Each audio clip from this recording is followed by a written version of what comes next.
तो उस बरअब्बा के क्रूस को यीशु मसीह ने लिया। क्या कारण था उसको लेने का? कारण वही था क्योंकि भविष्यवाणी हुई थी। और फिर एक और भी तो बात है कि अब समय पूरा हुआ, अब फसह का पर्व था, मसीह यीशु को उन्होंने गुरु और प्रभु भी मान लिया। धन्य है वो जो प्रभु के नाम से आता है। फिर यीशु मसीह ने जान लिया कि अब मेरा समय आ गया है, तभी उसने चेलों के पैर धोए, उनको सिखाया, बताया, फिर वो प्रार्थना में चला गया। और इस प्रकार से वो आज अब उस जगह आ पहुंचा जब उसको क्रूस की सजा दी जाएगी। हालेलुया। तो सवाल जो मेन हमारा सवाल ये है कि बरअब्बा ने विश्वास नहीं किया।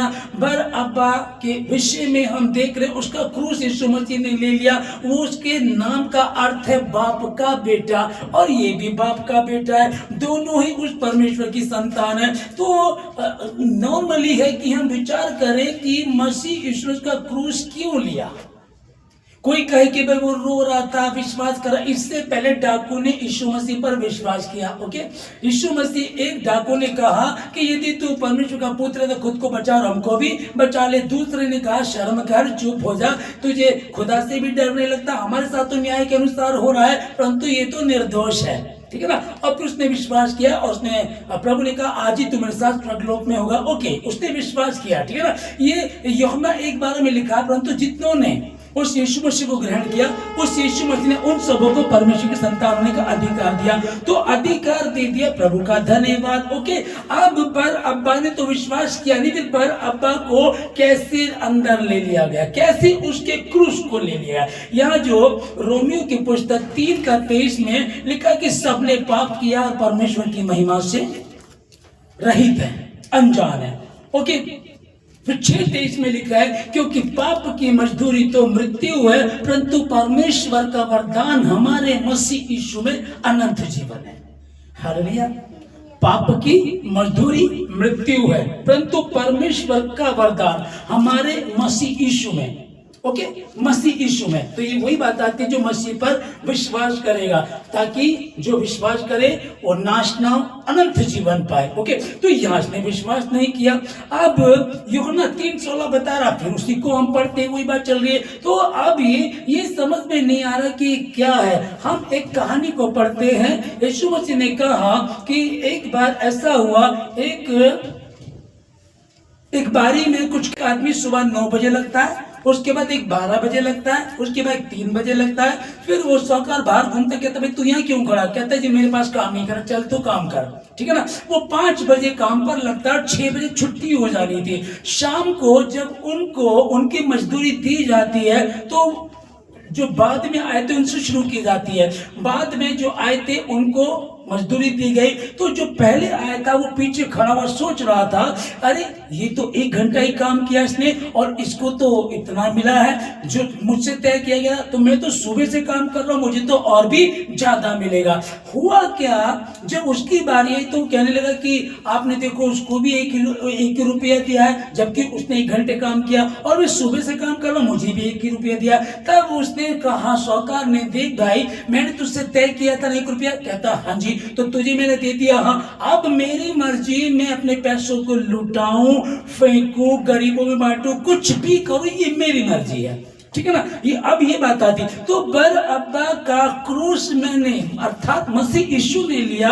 वो कहीं मेरी मर्जी है, मैं किसको बचाना चाहता हूँ। ठीक है ना। उसने विश्वास नहीं किया, कोई बात नहीं है। एक व्यक्ति 38 वर्ष का कुंड के किनारे बैठा हुआ, ये बस ये सोचता था कुंड का पानी हिलेगा, मैं उसमें जाऊंगा और ठीक हो जाऊंगा। वो डेली कोशिश करता हुआ, समय के अनुसार स्वर्गदूत आया करता था। हो सकता है कि वो पैरालाइज हो, है ना। बाकी लोग उससे पहले कूद जाया करते थे और एक ही व्यक्ति चंगा हुआ करता था। ये बार बार कोशिश करता रहा, 38 वर्ष इसको हो गए। एक दिन खुदा का बेटा यीशु मसीह खुद उसके पास आ गया और कहता है कि तू क्या चाहता है? कह रहा मेरे पास कोई भी नहीं है। बराबर हमने पूछा कि तू क्या चाहता है, ये नहीं पूछा कि तू क्यों ठीक नहीं हुआ। ओके, वो अपनी कहानी बताने लगा। प्रभु ने कहा ओके उठ, खड़ा, अपनी चारपाई उठा। उसका विश्वास तो कुंड पर था। ओके, एक व्यक्ति कह रहा है वो बाद में आया, आपने उसको भी इतने पैसे दिए, मैं सुबह से काम कर रहा हूँ, मुझे भी इतने पैसे दिए। साहूकार ने कहा मेरी मर्जी है, मैं जिसको चाहे दूं, जिसको चाहे ना दूं। ओके, फिर यहाँ कि जो विश्वास करेगा, अब इसका मतलब ये नहीं है कि मैं गुनाह करने लगूं, मैं भी बरअब्बा की तरह मैं भी गुनाहगार बन जाऊं और यीशु मसीह मुझे बचा लेगा, ऐसा नहीं है। वो पहले से ही था, वो योजना में था, परमेश्वर ने उसके लिए किया और उसको बचा लिया। आमीन।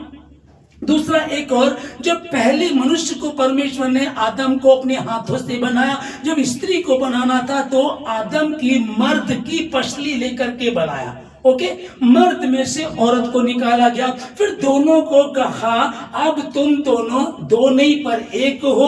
अब जैसे कि आम का पेड़ है उसी में उसका बीज भी है, उसी प्रकार से स्त्री पुरुष बने, आप इन दोनों के द्वारा फूलो फलो और पृथ्वी में भर जाओ, ठीक है ना। लेकिन एक समय आता है, माता मरियम के पास फरिश्ता पहुंचता और कहता है कि तू गर्भवती होगी। वो कहती ये कैसे हो सकता है, ये तो संभव नहीं है, मैं तो पुरुष को जानती नहीं। तो वहां वो इसको ये बात होती है, ओके, खुदा कुछ भी कर सकता। खुदा का पहला कानून क्या था, उसने पुरुष को अपने हाथों से बनाया और स्त्री को पुरुष में से निकाला। फिर क्या किया, फिर उसने कहा कि दोनों एक होंगे और उन्हीं से बच्चे उत्पन्न होंगे। ये उसका कानून, पहला कानून क्या था उसका, आदम को अपने हाथों से बनाया। दूसरा क्या था, पुरुष में से स्त्री निकाली और अब जो बच्चे पैदा होते हैं स्त्री से होते हैं, लेकिन अब स्त्री के द्वारा बिना बाप के पवित्र आत्मा के द्वारा होगा, ये भी उसी का कानून है। तो वो कुछ भी कर सकता है। हालेलुया। तो यहाँ हम इसको समझते हैं कि दोनों बाप के बेटे हैं, इधर बरअब्बा है और इधर यीशु मसीह है। यीशु मसीह ईमानदार है, बरअब्बा बेईमान है। और ये यीशु मसीह कह रहा है बाप तूने मुझे क्यों छोड़ दिया, वो पुकार रहा है ना। लेकिन सारी दुनिया की गुनाह उस पर है, इसलिए बाप बदी को देख नहीं सकता, इसलिए उसने कुछ देर के लिए उसकी तरफ से मुंह फेर लिया। हालेलुया। पर गुनहगारों के गुनाह उसके ऊपर लाद दिए गए। और इस वचन को जो हम पढ़ रहे हैं, जब पिलातुस ने बोला कि मैं तुम्हारे लिए किसको छोड़ूं, बरअब्बा को या यीशु को, वो जानता था यीशु को, ये यीशु पे तो साबित ही नहीं हो पाया गुनाह, अब उसको क्या गुनहगार ठहराएंगे। लेकिन वहां की रीति थी एक को छोड़ना, तो मैं किसको छोड़ूं, बरअब्बा को छोड़ दिया गया। हालेलुया। आज भी हाँ, खुदा का कानून है, वो किसके साथ क्या करना चाहता है। लेकिन अगर अब हम सोचें कि जो शाम को आया था 1 घंटा काम किया, उसे भी पूरे दिन की मजदूरी मिली, जो बरअब्बा था उसको भी माफ कर दिया गया। ओके, अब ये सोचिएगा कि अभी कोई सोचे कि मैं ऐसा करना शुरू कर दूं, मैं मेरे साथ भी ऐसा हो जाएगा, तो अनजाने में की गई गलती की माफी होती है, जानबूझ के की हुई गलती की माफी नहीं है। आमीन। वो कर रहा था, वो नशे में था, अपने नशे में था, अपने गुरूर में था, या वो बावलापन था उसके अंदर, जो भी था, सारे जहान को बनाने वाला वही खुदा। आज मैं और आप कह सकते हैं, कुछ लोग हैं हमारे परिवार में, मेरा भाई है वो नशा करता है, मेरा पति है वो इस तरह की हरकतें करता है, हमारे पड़ोस में कोई ऐसा है, मेरी रिश्तेदारी में ऐसा, हमारे परिवार में कोई ऐसा है जो मानते नहीं है, जो सुधर नहीं रहे। खुदा बाप जैसे आप 38 वर्ष की व्यक्ति के पास गए, उसके पास भी चले जाइएगा। जैसे प्रभु जी आपने कहा कि मेरी मर्जी में जिसको भी दूं, मेरा पैसा, मेरी आशीष मैं जिस पर भी लुटाऊं, तुझे क्या मतलब, तुझसे तय हुआ तो तेरा हो गया। खुदावंद मेरे भाई पर, मेरी पति पर, मेरी पत्नी पर, मेरे बच्चों पर, मेरे घराने पर, क्या जिन जिन बातों को आपको लगता है, आप विचार करें, सोचें और कहें प्रभु आप कर सकते हैं।